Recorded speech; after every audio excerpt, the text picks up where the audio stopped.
আমাকে মহিলা বলেছিল, তাই আজকে প্রতিশোধ নিলাম। বিস্ফোরক বুবলির শাকিব উপর নতুন অধ্যায়। বাংলা সিনেমা জগতে আজ আবারও উত্তেজনা। যাকে একসময় মহিলা বলে অপমান করেছিল, আজ সেই বুবলি এমন প্রতিশোধ নিয়েছে যা কেউ ভাবতেই পারেনি। একসময় অপু বিশ্বাস এক টক শোতে বলেছিল, বুবলি এখনো নিজেকে তরুণী ভাবে, কিন্তু আসলে সে মহিলা। ও আমার স্বামীকে আমার কাছ থেকে কেড়ে নিয়েছে। এই মন্তব্যের পর থেকেই দুই নায়িকার মধ্যে শুরু হয় ঠান্ডা যুদ্ধ। বুবলি চুপ ছিলেন, কিন্তু প্রতিশোধের আগুন নিভে যায়নি।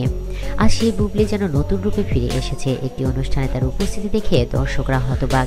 16 বছরের কিশোরীর মতো লাগছে তাকে। তার ফিটনেস, তার হাসি, সবকিছুই যেন এক নতুন আত্মবিশ্বাস।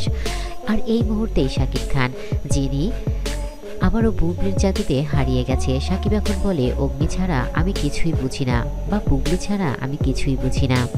শোনা যাচ্ছে খুব শীঘ্রই এই জুটির আবারও বড় পর্দায় ফিরছেন নতুন প্রজেক্ট নিয়ে। সাংবাদিক বুবলিকে বলেন, বুবলি, একসময় আপনাকে মহিলা বলা হয়েছিল, এখন সবাই আপনার সৌন্দর্যের প্রশংসা করছেন, কি বলবেন? বুবলি তখন মুশকি হেসে বলে, আমাকে মহিলা বলেছিল, তাই আজ প্রতিশোধ নিলাম। এখন সবাই বলে আমি 16 বছরের কিশোরীর মতো। সব প্রমাণ করছে সময়ের সাথে সাথে সব পরিবর্তন হয়েছে। অন্যদিকে অপু বিশ্বাস এখন নীরব। হাতে কোনো বড় প্রজেক্ট নেই বললেই জানা গেছে। অনেকে বলছে যে মহিলা বলেছিল, আজ তাকেই বুড়ি বলে ডাকছে মানুষ।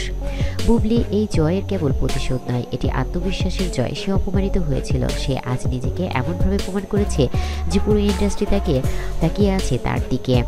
বুবলির শেষ হাসি হেসিয়ে দিলেন। প্রতিশোধ নয়, সময় প্রতিশোধের ন্যায় হয়।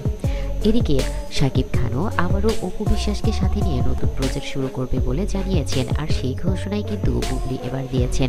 তাতে বোঝাই যাচ্ছে যে শাকিব খান বুবলি আবারও এক হয়ে গেছে। কিছুদিন আগেই আমেরিকায় তারা ঘুরতে গিয়েছিল, সেটাই প্রমাণ করে তারা আবারও এক হয়েছে। আপনাদের কি মনে হয় আজকের ভিডিওটা কেমন লাগলো? অবশ্যই কমেন্টসে জানাবেন। ভিডিওটি ভালো লাগলে লাইক করবেন, বেশি বেশি করে শেয়ার করবেন এবং আমার চ্যানেলটি সাবস্ক্রাইব করে পাশে থাকা বেল আইকনটি অন করে রাখবেন। ধন্যবাদ সবাইকে।